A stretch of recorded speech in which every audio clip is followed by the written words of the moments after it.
Let's start with the release of Bowe Bergdahl. The Taliban captured Bergdahl and held him captive since 2009. Saturday, President Obama, flanked by his parents, announced he'd be coming home. This morning, I called Bob and Jannie Bergdahl and told them that after nearly 5 years in captivity, their son Bowe is coming home. Sergeant Bergdahl has missed birthdays and holidays and the simple moments with family and friends which all of us take for granted. But while Bowe was gone, he was never forgotten. Bergdahl's release was part of a prisoner swap. In exchange for his release, 5 Taliban leaders were let go from Guantanamo Bay and returned. That part of the story caught fire quickly. Republicans accusing the Obama administration of negotiating with terrorists, a claim the president denies. But another storyline has reemerged as well. Some of Bergdahl's fellow soldiers say he abandoned his post and deserted the Army prior to capture.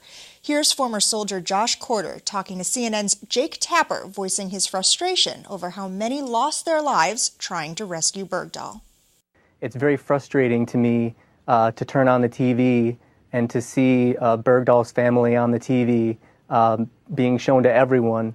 And then these soldiers, although they had very beautiful and extravagant ceremonies after they died, were pretty much only recognized in the local newspapers. They were never nationally televised for their sacrifices in the way that he is, and he pretty much voluntarily walked away and in turn caused the actions that may have killed them. Now, when I first saw the announcement Saturday afternoon on TV, my first thought was this is like that Showtime series Homeland playing out in real life on my TV. But now that we're a few days into it, it's starting to look even more and more like some of those plot lines we saw play out there. What do we know about Bergdahl at this point? Well, I think officially the Pentagon is saying don't rush to judgment. We don't know whether what the circumstances were by which he might have left his post or was captured. Mm-hmm. And so officially the Pentagon's position is quite different from what many of his comrades who served with him are coming out in the media and saying. I also think this, like many stories, there are things that the administration can tell us, and there are things that the administration can't tell us. And if we were privy to all the details, we might know more.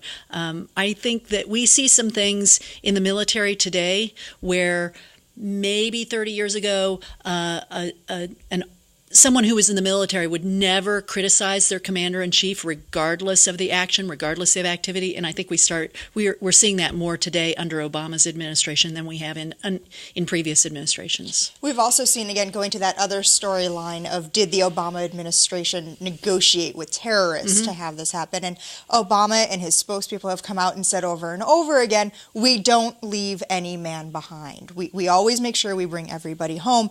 Is this something that Republicans are just kind of latching onto to turn this into something to play politics with?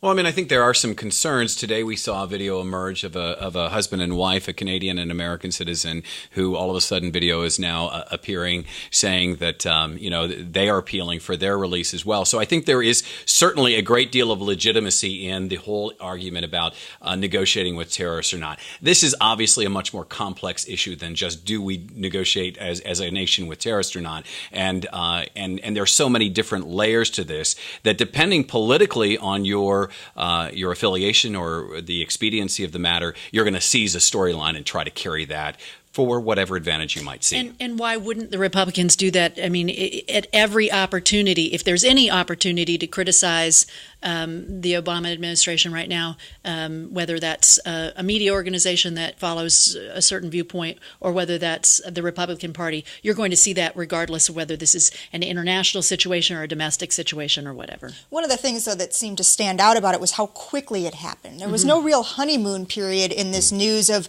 the only POW in the the Afghanistan or the Iraqi wars coming home.